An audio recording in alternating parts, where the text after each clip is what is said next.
નમસ્કાર મિત્રો, મૌર્ય એજ્યુકેશન ચેનલમાં આપનું સ્વાગત છે. અંગ્રેજીમાં સ્ટાન્ડર્ડ 10 લિબર્ટીના જે 10 પેપર સોલ્યુશન છે, અસાઇનમેન્ટના પ્રશ્નપત્રો છે, એનું આપણે સોલ્યુશન જોવાના છીએ. જેમાં આ વિડીયોમાં પ્રશ્નપત્ર નંબર 1 એટલે કે પેપર નંબર 1 અને પેપર નંબર 2 જે લિબર્ટીના પેપર સોલ્યુશન છે એ જોવાના છીએ. જેમાંનું પેપર નંબર 1 છે, જેમાં સેક્શન સી અને ડી બે સેક્શન જોઈશું કે જેમાં ગ્રામર સૌથી વધુ પૂછાય છે. અને ગ્રામરમાં ઇઝી એકદમ સરળ રીતે જો તમે થોડું સમજેલા હોય તો પણ તમે આના જવાબ મેળવી શકો છો.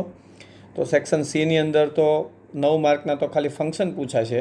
તો આપણે એના જવાબો જોઈએ કે કઈ રીતે તમે જવાબ મેળવી શકો. ઓકે, તો પેપર નંબર 1નો સેક્શન સી. તો સૌથી પહેલાં ક્વેશ્ચન જે આપણને પૂછાય છે એ ક્વેશ્ચન છે match the language function with the sentence. એટલે કે લેંગ્વેજ ફંક્શન છે એના સેન્ટેન્સ આપેલા છે અને લેંગ્વેજ ફંક્શન આપેલા છે. આ લેંગ્વેજ ફંક્શન છે અને આ સેન્ટેન્સ છે. તો એને યોગ્ય રીતે જોડવાના છે કે આ સેન્ટેન્સ છે એ કેવા પ્રકારનું લેંગ્વેજ ફંક્શન દર્શાવે છે એ આપણે જોવાનું છે. તો 33મા નંબરનો સવાલ છે કે Malti promised her father that she would never copy in exam. માલતીએ તેના ફાધરને પ્રોમિસ કર્યું કે તે પરીક્ષાની અંદર હવે ક્યારેય કોપી કરશે નહીં. ઓકે, તો એ પ્રોમિસ આપ્યું છે ને કોપી કરશે નહીં એવું ભવિષ્યની અંદર આપણને એવું કહેવા માંગે છે કે ભવિષ્યની અંદર આ ક્રિયા કરશે નહીં. તો અહીંયા તમે ફંક્શન જો ડિસ્ક્રાઇબિંગ પર્સન, તો કોઈ વ્યક્તિની વાતચીત કરતા નથી. ડિસ્ક્રાઇબિંગ ફ્યુચર એક્શન, તો કે યસ ડિસ્ક્રાઇબિંગ ફ્યુચર એક્શન એટલે કે ભવિષ્યની એક્શનનું વર્ણન કરે છે. તો અહીંયા જો ખબર પડી જાય કે Malti promised her father that she would never copy in exam. માલતીએ તેના પપ્પાને પ્રોમિસ કર્યું કે તે પરીક્ષાની અંદર ક્યારેય કોપી કરશે નહીં. તો પહેલાંની અંદર આવશે બી ડિસ્ક્રાઇબિંગ ફ્યુચર એક્શન. પછી રીના, 34મો નંબરનો સવાલ જોઈએ તો Reena is my friend who stands first in exam. Reena મારી મિત્ર છે કે જે પરીક્ષાની અંદર ફર્સ્ટ આવી છે. તો એનો મતલબ અહીંયા રીના પર્ટિક્યુલર એક વ્યક્તિ તરીકે એનું વર્ણન કરવામાં આવ્યું છે. તો વ્યક્તિ તરીકેનું વર્ણન દર્શાવવામાં આવ્યું હોય કોઈ સેન્ટેન્સની અંદર તો એ ફંક્શન થશે ડિસ્ક્રાઇબિંગ પર્સનનું ફંક્શન. તો બીજાની અંદર આવશે એ ડિસ્ક્રાઇબિંગ પર્સન. પછી બેસ્ટ ઓફ લક સેડ કવિતાએ શુભેચ્છા પાઠવી બેસ્ટ ઓફ લક. તો શુભેચ્છાઓ દર્શાવતા શબ્દ, અભિનંદન આપતા શબ્દ કે લાગણી દર્શાવતા શબ્દ, ઇમોશન દર્શાવતા શબ્દ એ આવે ત્યારે આપણે એક્સચેન્જિંગ નાઇસિટીઝ અથવા એક્સચેન્જિંગ પ્રેઝેન્ટરીઝ. તો અહીંયા ત્રીજાની અંદર જવાબ આવશે સી નાઇસિટીઝ. ઓકે, ત્યારબાદ એના પછી બીજા ફંક્શનના કેવા ક્વેશ્ચન આવે છે કે જેમાં choose and write the appropriate response focusing the complete conversion. આ કન્વર્ઝેશનને કમ્પ્લીટ કરવા માટે યોગ્ય એપ્રોપ્રિએટ આપણે ફંક્શનના આધારે વાક્ય પસંદ કરવાનું છે. તો અહીંયા છાયા કહે છે કે where will you go on Monday એટલે કે સોમવારે તમે ક્યાં જઈશો. તો એનો શ્રેયા એવો જવાબ આપશે કે જે વાક્યની અંદર ડિસ્ક્રાઇબિંગ પ્લેસનું ફંક્શન દર્શાવેલું હોય. તો ડિસ્ક્રાઇબિંગ પ્લેસની અંદર આપણે ખાસ યાદ રાખવાનું છે, ડિસ્ક્રાઇબિંગ પ્લેસની અંદર કોઈ સ્થળ વિશેનું, ચોક્કસ સ્થળ વિશેનું વર્ણન આપેલું હોય. તો અહીંયા તમે જુઓ તો પહેલાંની અંદર છે to the Somnath temple which is a famous Shiva temple in Gujarat. તો સોમનાથ મંદિરે કે જે પ્રખ્યાત શિવ ભગવાનનું ગુજરાતમાં આવેલું મંદિર છે. તો અહીંયા સીધો આપણો જવાબ એ થઈ જાય છે કે સોમનાથમાં આવેલું મંદિર. ઓકે, સોમનાથનું મંદિર, સોમનાથ ટેમ્પલ ક્યાં જવાના છે તો કે ડિસ્ક્રાઇબિંગ પ્લેસ, તો કે સોમનાથ ટેમ્પલ કે જે ગુજરાતની અંદર શિવ ભગવાનનું વેરી ફેમસ છે. તો આપણો જવાબ આવશે 36માની અંદર એ. પછી મીના, 37મો સવાલ જોઈએ તો Meena what do you know about Saputara. Saputara વિશે તમે શું જાણો છો. ઓકે, તો એનું ફંક્શન એવો જવાબ આપવાનો છે કે જેમાં આ ફંક્શન આવી જાય સ્પેસિફાઈંગ લોકેશન. તો સ્પેસિફાઈંગ લોકેશનની અંદર ખાસ યાદ રાખજો નિશ્ચિત પ્લેસ આપેલું હોય, પ્લેસનું વર્ણન નહીં પણ એ જગ્યા ક્યાં આવેલી છે, નજીક આવેલી છે, એની અંદર આવેલી છે, એનાથી દૂર આવેલી છે, એની સામે. તો આવા બધા શબ્દોનો ઉપયોગ થયેલો હોય. તો આપણે જોઈએ what is the atmosphere of monsoon like. તો આ તો જવાબ આવે નહીં. I will go to school, તો એવું તો કાંઈ દર્શાવતા નથી. તો અહીંયા Saputara is a famous hill station in Dang district. તો અહીંયા જો લોકેશન સાપુતારા છે એનું લોકેશન દર્શાવે છે, તો કે સાપુતારાનું લોકેશન ક્યાં છે, તો કે ડાંગ ડિસ્ટ્રિક્ટની અંદર આવેલું છે. તો આ જે ઇન શબ્દ છે એ લોકેશન સૂચવે છે. તો 37માની અંદર જવાબ આવશે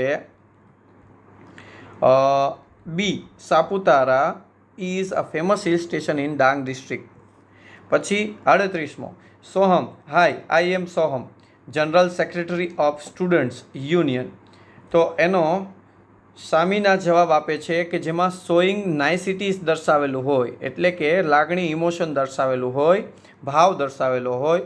તો આપને એમાં ખબર છે કે જેમાં તમે nice to meet you, congratulation, how are you, hurrah, Allah જેવા શબ્દો, અલાસ એટલે કે જ્યારે કોઈ બેડ સમાચાર સાંભળીને આપણે બોલી જતા હોય કે અલ્લાસ, તો એવા શબ્દો આવે ત્યારે તમારે શોઈંગ નાઇસિટીઝ દર્શાવે છે. તો આપણે જોઈએ તો આની અંદર જવાબ આવશે C, nice to meet you, તમને મળીને આનંદ થયો, તમને મળીને મજા આવી. ઓકે, તમને મળવાની મજા આવી. ઓકે, તો એની અંદર 38માની અંદર જવાબ આવશે C, nice to meet you. ચલો એના પછી complete the sentence using the function given in the bracket. હવે અહીંયા આપણે કમ્પ્લીટ સેન્ટેન્સ છે એ અધૂરા છે કે જે કમ્પ્લીટ કરવાના છે આ ફંક્શનનો ઉપયોગ કરીને, જે કાઉન્સમાં ફંક્શન આપેલા છે એ. તો આ ફંક્શન દર્શાવતું વાક્ય આપણે પૂર્ણ કરવાનું છે. તો અહીંયા વાક્ય છે કે મોહન હેઝ બીન, તો ચાલુ પૂર્ણ વર્તમાન કાળનું વાક્ય પોઈન્ટ ઓફ ટાઈમની અંદર આવે છે. અને પોઈન્ટ ઓફ ટાઈમની અંદર યાદ રાખજો કે ખાસ નિશ્ચિત સમય બિંદુ એટલે કે સીન્સવાળું વાક્ય તમારે બનાવવાનું છે. તો આપણે આવું વાક્ય બનાવી શકીએ કે Mohan has been reading a book, Mohan પુસ્તક વાંચી રહ્યો છે. પછી સિન્સ મોર્નિંગ, આપણે સિન્સ મોર્નિંગ આ રીતે તમે લખી શકો કે Mohan has been reading a book since morning. તો આ રીતે તમે જવાબ લખી શકો. પછી 40મો છે ધ લેડી, પછી ડિસ્ક્રાઇબિંગ પર્સન, તો કે પર્સનનું ફંક્શન આપણે એટલે કે વ્યક્તિનું વર્ણન દર્શાવતું આપણે ફંક્શન છે એ લખવાનું છે. તો આ રીતે લખી શકીએ કે ધ લેડી એ વ્યક્તિ એ સ્ત્રી in pink dress is my sister, lady કે જે ગુલાબી રંગના ડ્રેસમાં છે તે મારી બહેન છે. તો તમે આ રીતે વાક્ય પૂરું કરી શકો. ધ લેડી ઇન આ રીતે લખી શકો pink dress is my sister. Okay, ચાલો એના પછી 41મું છે I heard you got promotion, મેં સાંભળ્યું તમને પ્રમોશન મળ્યું છે. તો આપણે એને અભિનંદન આપવાના હોય, પ્રમોશન મળ્યું હોય તો આપણે એને અભિનંદન આપવા માટે એક્સચેન્જિંગ પ્લેઝન્ટરીઝ એટલે કે ભાવ વ્યક્ત કરવાનો હોય કે જેમાં આપણે કોંગ્રેચ્યુલેશન એને કહી શકીએ. તો આપણે લખી શકીએ congratulation dear. Okay, I heard you got promotion, તો આપણે કોંગ્રેચ્યુલેશન વાક્ય કોંગ્રેચ્યુલેશન લખીને વાક્ય પૂર્ણ કરી શકીએ.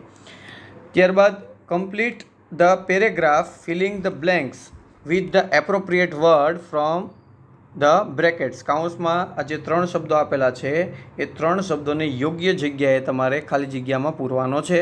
તો જોઈએ, ખાલી જગ્યા આપેલી છે all the countries of the world were affected by corona virus.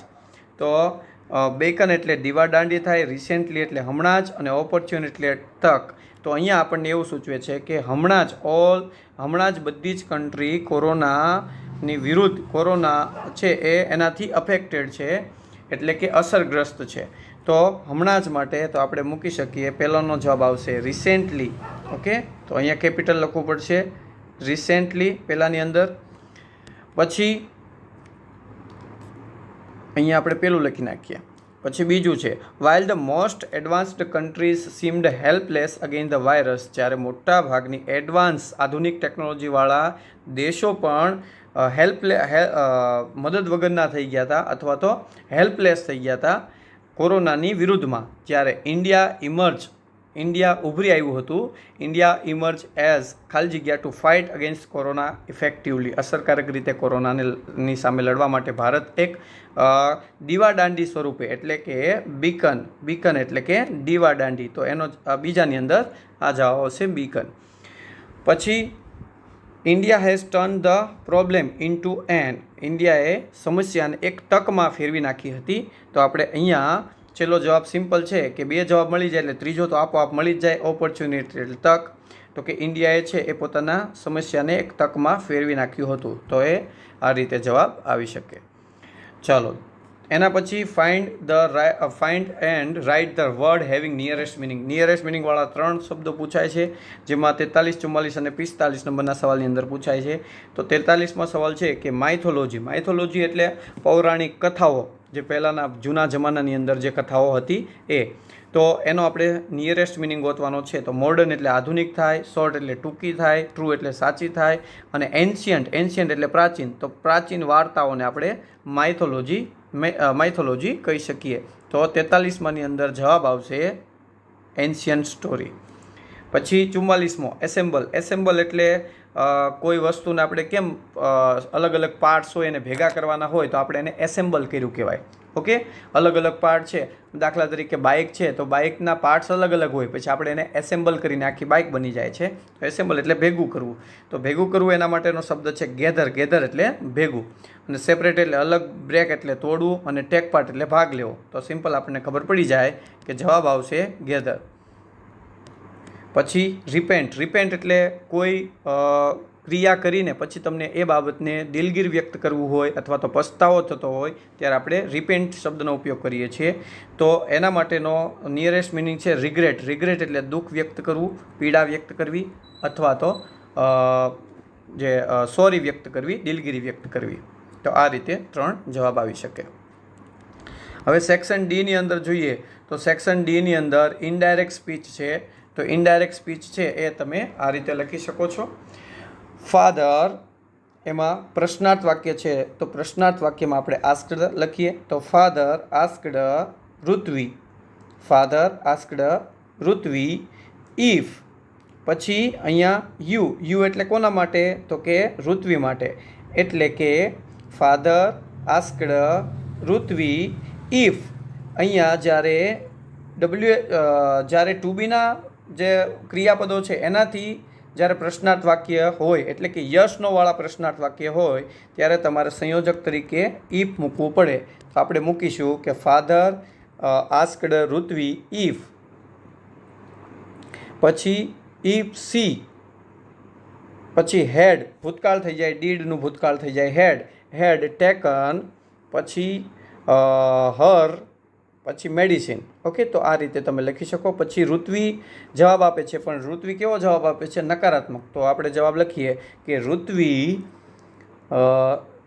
Rutvi negatively replied that. પછી આઈ એટલે ઋત્વી પોતે, એટલે કે સી. પછી હેવ નોટનું હેડ નોટ થઈ જાય, હેઝનું હેડ થઈ જાય, હેડન્ટ. પછી એન્ડ એડેડ ધેટ, અને ઉમેરે છે કે એન્ડ એડેડ ધેટ કે it was very bitter. Okay, તો એમિઝાનનું વોઝ વેર થઈ જાય એટલે ઇટ ઇઝનું ઇટ વોઝ થઈ જાય, અને સોનું આપણે વેરી કરી નાખીએ તો વેરી બીટર. બીટર એટલે કડવું. પછી ફાધર કહે છે પ્લીઝ ટેક યોર મેડિસિન. તો ફાધર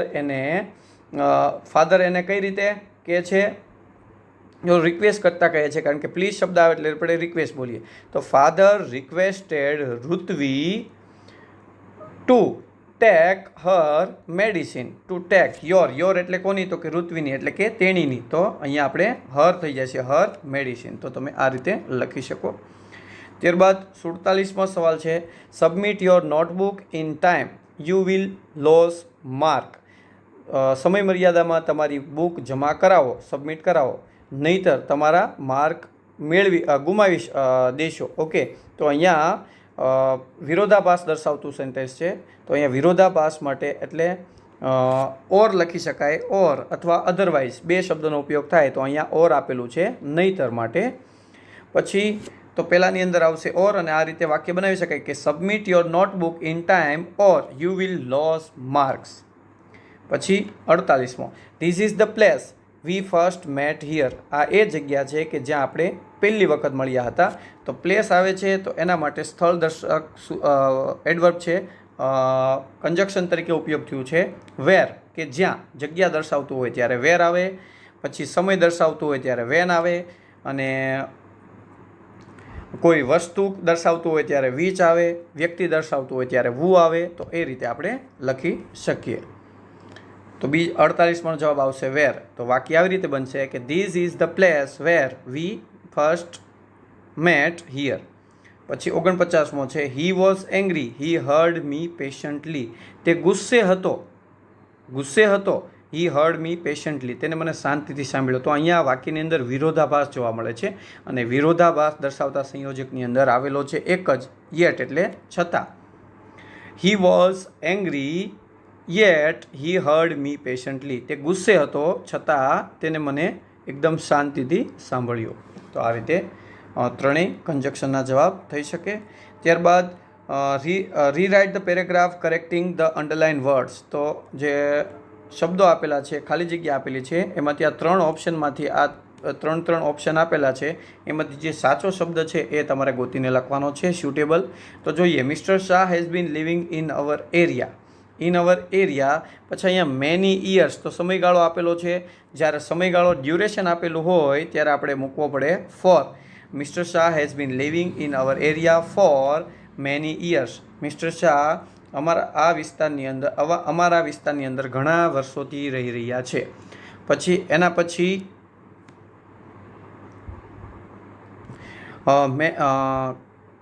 ખાલી જગ્યા નો વન નોઝ હિમ.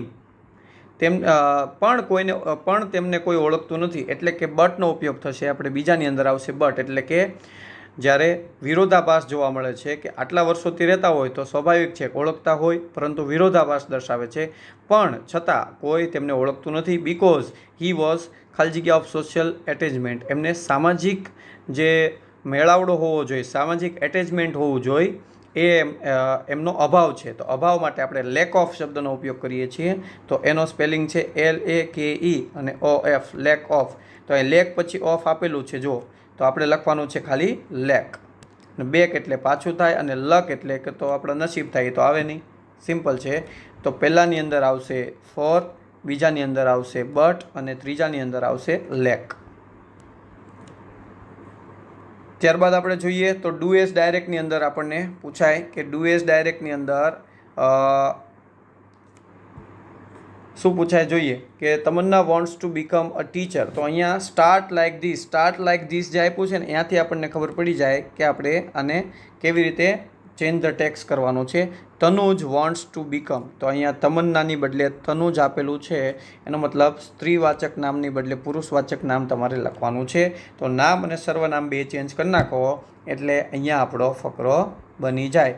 તો જોઈએ આપણે શું શું ચેન્જીસ થશે. તો તમન્નાની જગ્યાએ શું કરવાનું છે? તમન્નાની જગ્યાએ કરવાનું છે તનુજ.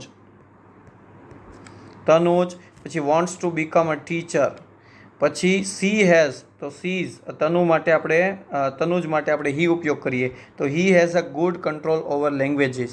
ફરી વખત અહીંયા સીની બદલે શું મૂકવું પડે? હી મેક્સ અને હર એટલે પ્રોનાઉન્સ ચેન્જ કરવો પડે. તો અહીંયા હીઝ થશે હીઝ પ્રોજેક્ટ વેલ.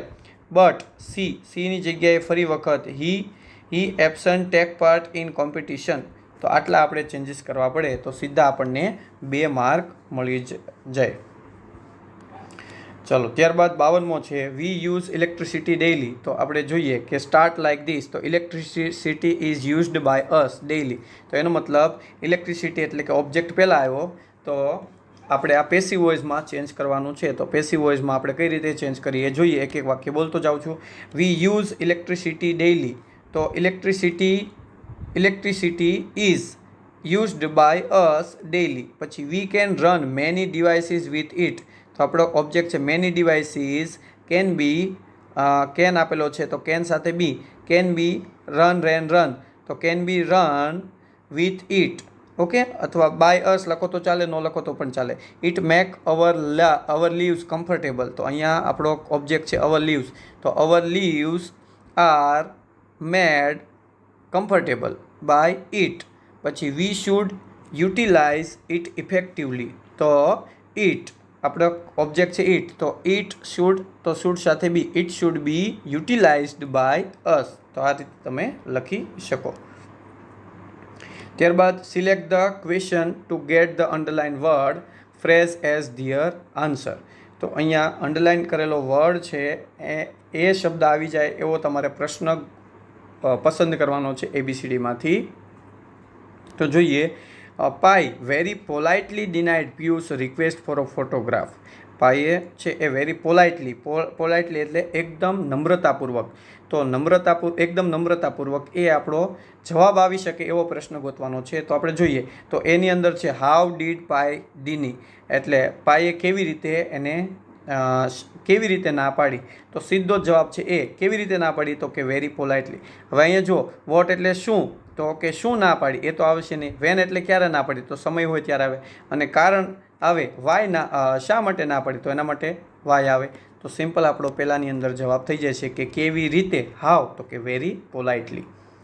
પછી Reyansh can not come as he has an important meeting today. Reyansh આવી શક્યો નહીં એઝ એટલે અહીંયા કારણ દર્શાવેલું છે એઝ, કારણ કે તેને આજે મહત્ત્વની મીટિંગ હતી. તો અહીંયા આપણે કારણ દર્શાવતું હોય એવું પ્રશ્ન વાક્ય પસંદ કરવાનું છે. તો સિમ્પલ કે કારણ દર્શાવતું પ્રશ્ન વાક્ય વાયથી શરૂ થાય, why can Ryan's not come, તો એનો જવાબ આ થઈ શકે.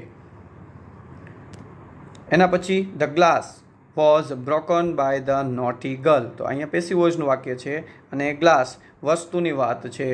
તો વુ એટલે કે જ્યારે સબ્જેક્ટ આપેલો હોય ત્યારે બાય વુમ એટલે કે કોના દ્વારા, તો કે નોટી બોય નીચે અંડરલાઈન આપેલી હોય તો બાય વુમ આવે. અને હાવ એટલે કેવી રીતે તોડ્યો છે, તો એ પ્રક્રિયા તો આપી નથી, એડવર્બ તો આપ્યો નથી. તો વોટ વોઝ, તો આપણો સીધો જવાબ આવી જાય છે કે શું તોડ્યું, નોટી બોય દ્વારા શું તૂટ્યું, તો કે ધ ગ્લાસ તૂટ્યો. તો એનો મતલબ ડી જવાબ આવી શકે. ઓકે, તો આ હતું પેપર નંબર 1નું સોલ્યુશન.